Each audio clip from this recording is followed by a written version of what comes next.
Hello everyone, today's poem is 卖炭翁 by Bai Juyi, one of the masterpieces in the Tang history.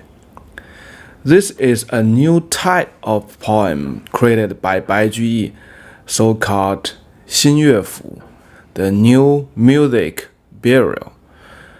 Actually, this is a bit tradition from the Han dynasty. 乐府, the music bureau, actually is an official organization who will collect the folk songs from all of the countries. And this is actually copies to the regulation or the systems from the Zhou dynasty 3,000 years ago from now. So after 1,000 years of Zhou dynasty, Han dynasty copied this system. This main purpose is not for the music, it's for the emperors to hear the real sound from the people on the ground. So the folk songs will reflect they have a good life, so they will have a lot of bless to the emperors. If they don't have a good life, they will complain and also describe the miserable lives. And all these things, the music, also the organizations has lost in the Tang dynasty. But Bai Juyi picked up this by himself. It's not an official organization anymore, but he borrowed this poem or songs type patterns to create a new literature or poem patterns. And also the content is very related to the 乐府, the traditions. It reflects the real life of the people, because at that time the most prosperous time has passed. There's so many small civil wars, and the emperor is so busy with his throne and monies, so the people actually lead a very poor life. And Bai Juyi, of course, he's very sensitive and genius. He feel such a sorry for the current life for the normal peoples. So he created this type, 新乐府, the new musical bureau. But it's only a type, it's not an organization anymore, like the Han dynasty or like the Zhou dynasty. Okay, let's see the poem.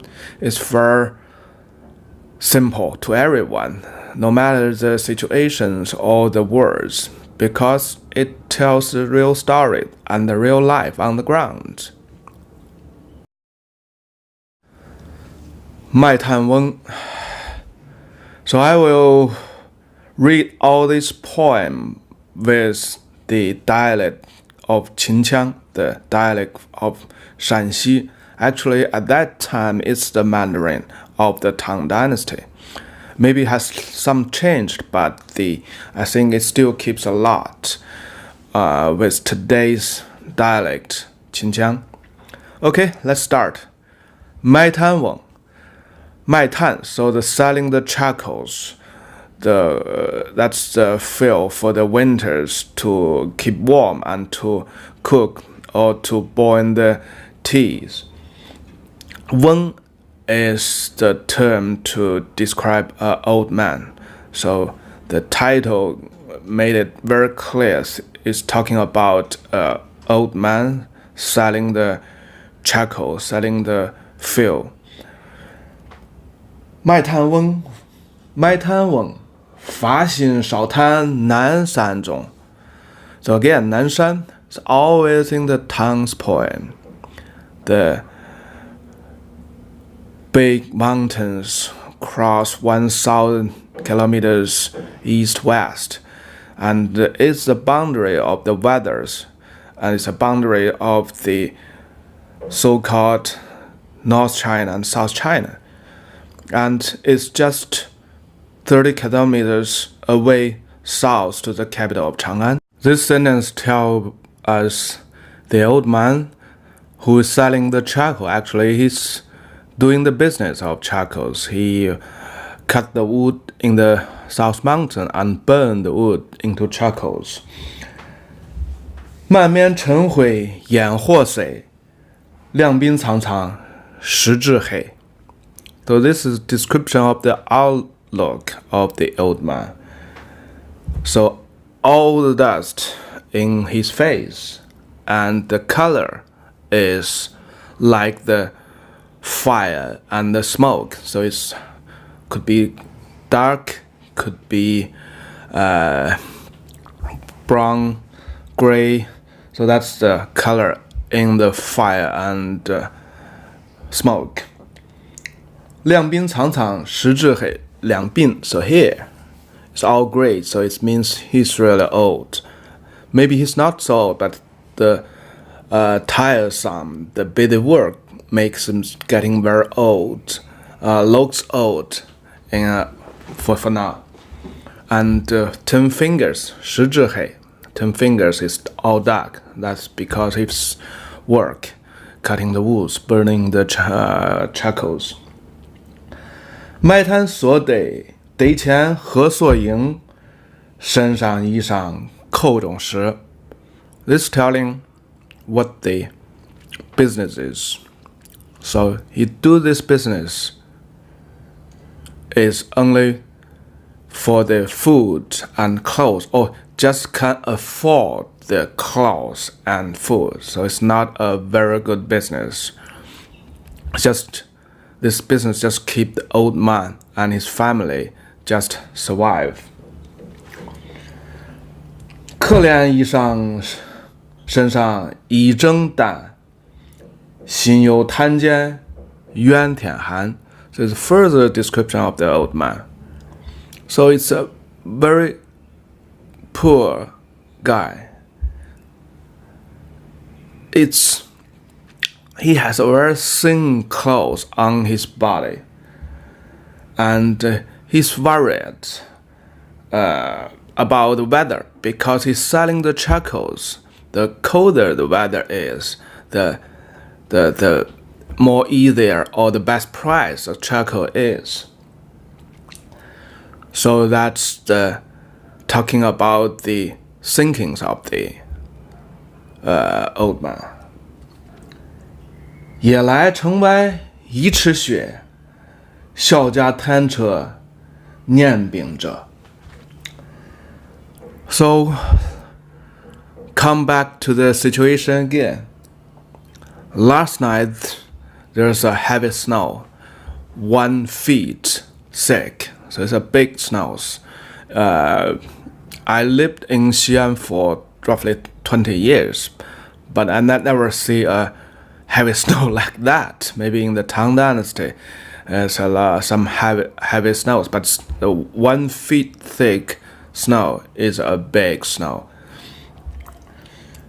So it's a good weather, right? So the old man ride his cars, put by the cow or bull actually, full of the charcoals, and through the sluggy road. 牛困人饥日益高，思南门外泥中斜. So we have told it's roughly 30 kilometers distance from the capital, but with his bull, or car of bull, is a very slow speed, so it takes him half days to get to the south star of the capital, ChangAn. So he just stop there and have a rest. 市 here refers to the market.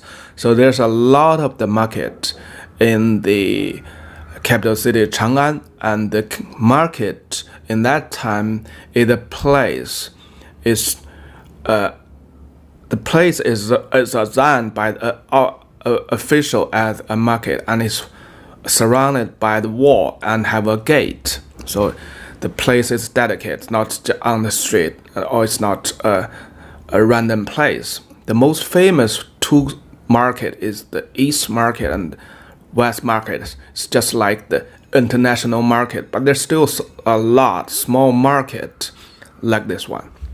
So he just so tiresome, and he's not even going to the market yet.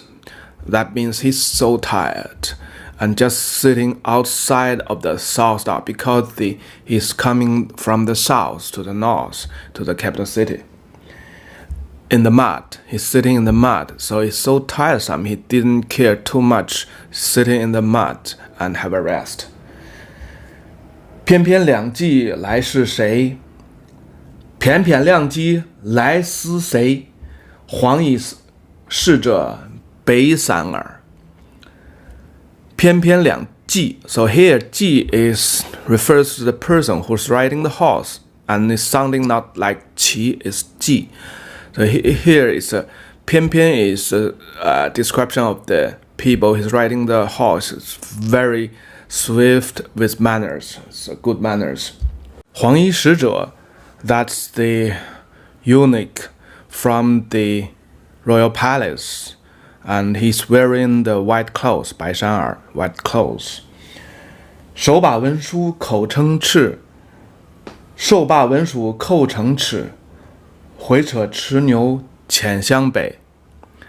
So in his hand there's a royal order. 敕 is the order from the emperors, and he set in his hand, that's claimed as the order from the emperor. So maybe it is not. 回车持牛牵向北. So he dragged the car of bull to the northward bound. The royal palace is at the north side of the city, so that's the way to the palace.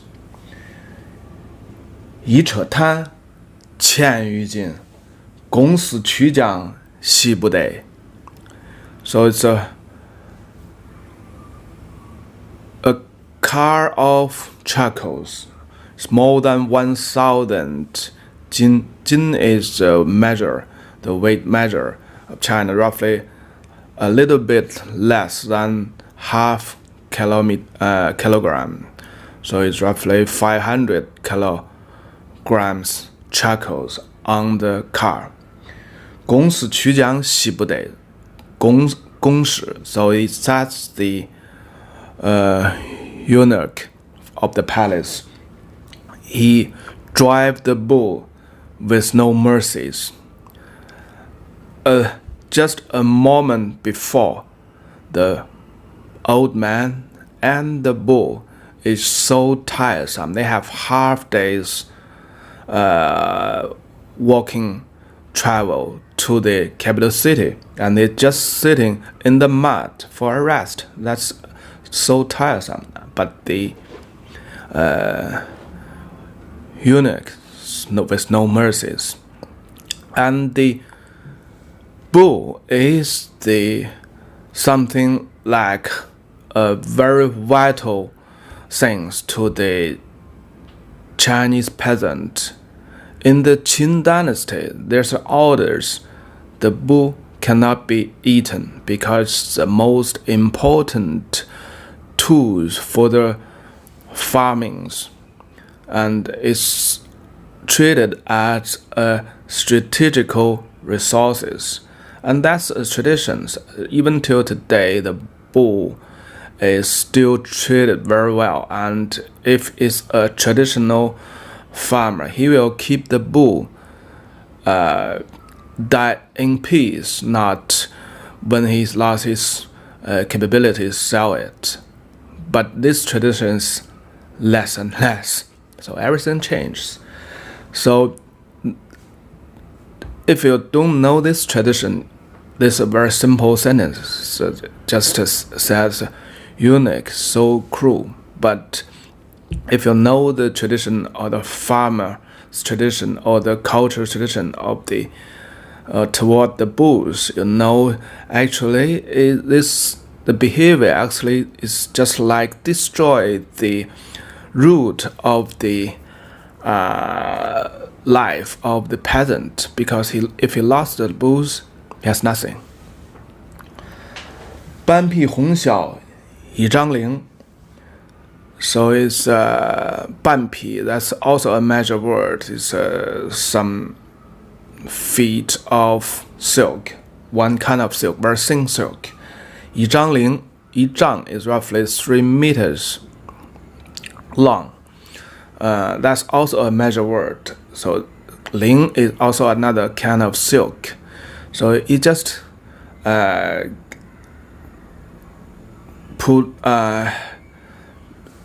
take out some of the silk, not very good silk, and wrap it on the bull's head, and that's the price he paid for the charcoal, for the whole truck of charcoals.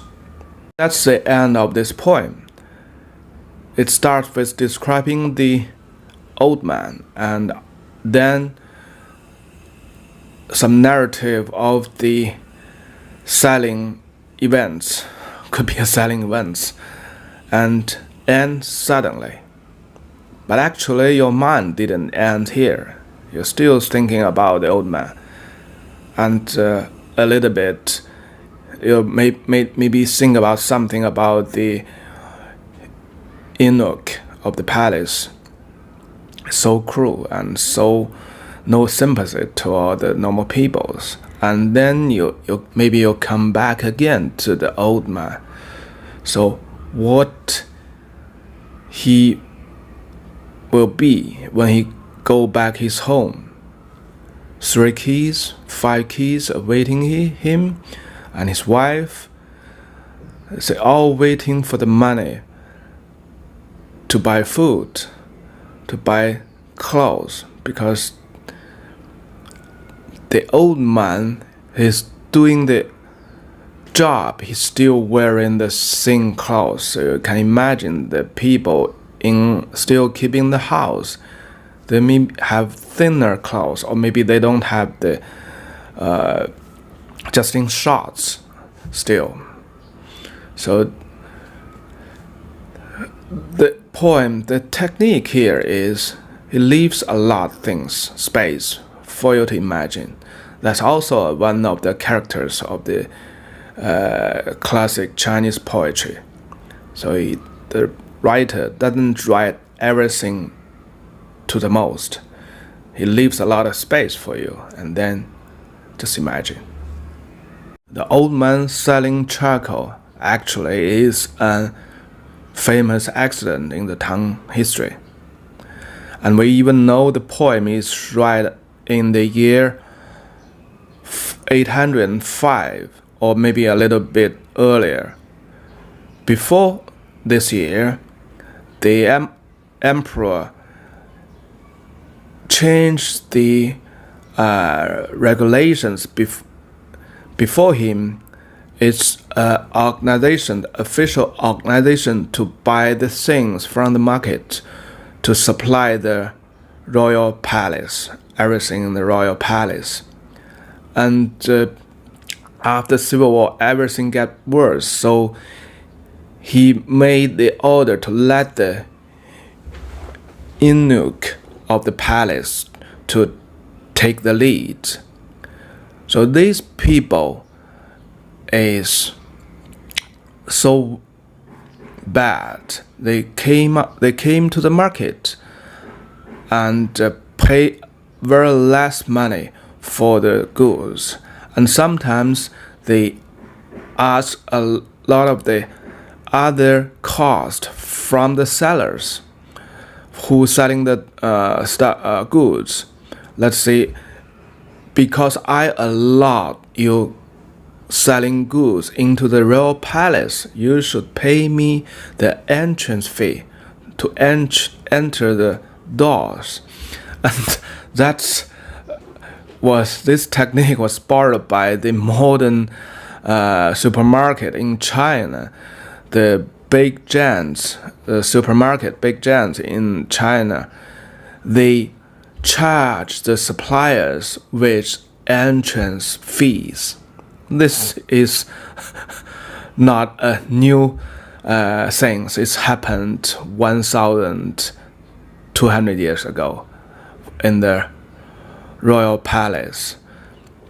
So sometimes the sellers actually they came back with nothing after selling all their goods, because he get very little money, and then this very little money was taken back as an entrance fee to enter the royal palace. And finally, these things broke up. A man selling charcoals, he was caught by this eunuch, and they paid nothing at all after this whole process. And this man was so furious, and he lost all his control. He beat the new eunuch. Normally, this means he will be punished, maybe even killed, because he's against the royal palace. Nobody knows how this man ends up.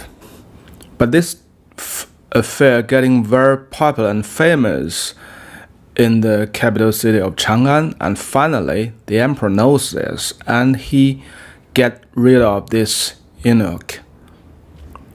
Anyhow, he doesn't change the system. So we believe these things happens again and again still. And after his death in the year of 805, the new emperor came up and changed the system back to the old ways. So the government, the official government, is taking charge to supply the royal palace, not the eunuch anymore. Bai Juyi borrowed this real case and phrased it as into his own poem in his way, and he created the new style of poem, 新乐府, the new music bureau. This is not an organization, it's a style of poem. And these poems in the Han Dynasty and in the Zhou Dynasty is an organization collect the poem from all the corners of the country, and could be folk songs, could be some of the intellectual noble people songs, doesn't matter, but the main purpose is to reflect the situation and opinion from all levels.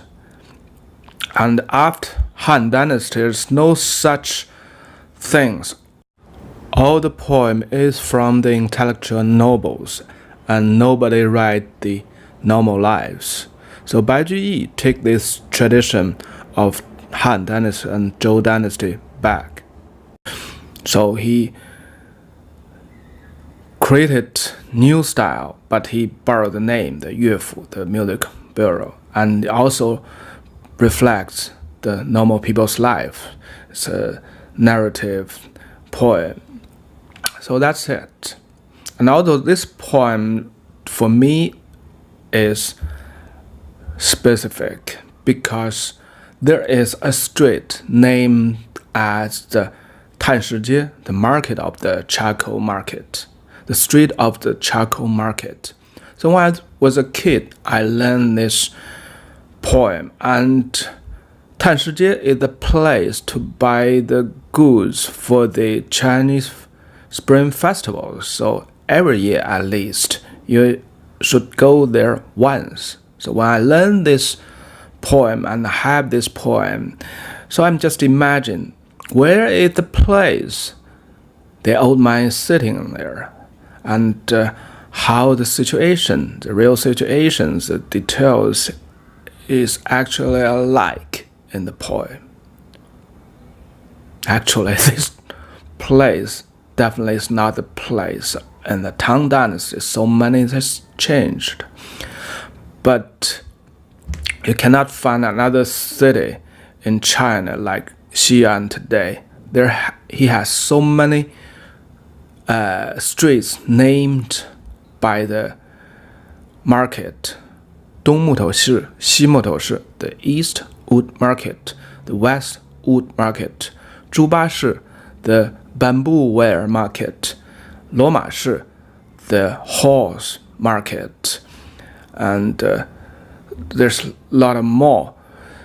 So this is, of course, is the relics to the modern time by the Tang dynasty. And doesn't matter it's the real place in the poem or not, but it reminds you every time. It reminds me every time. And that's the great poem about the real life. Okay, that's for today. And I hope you enjoy it.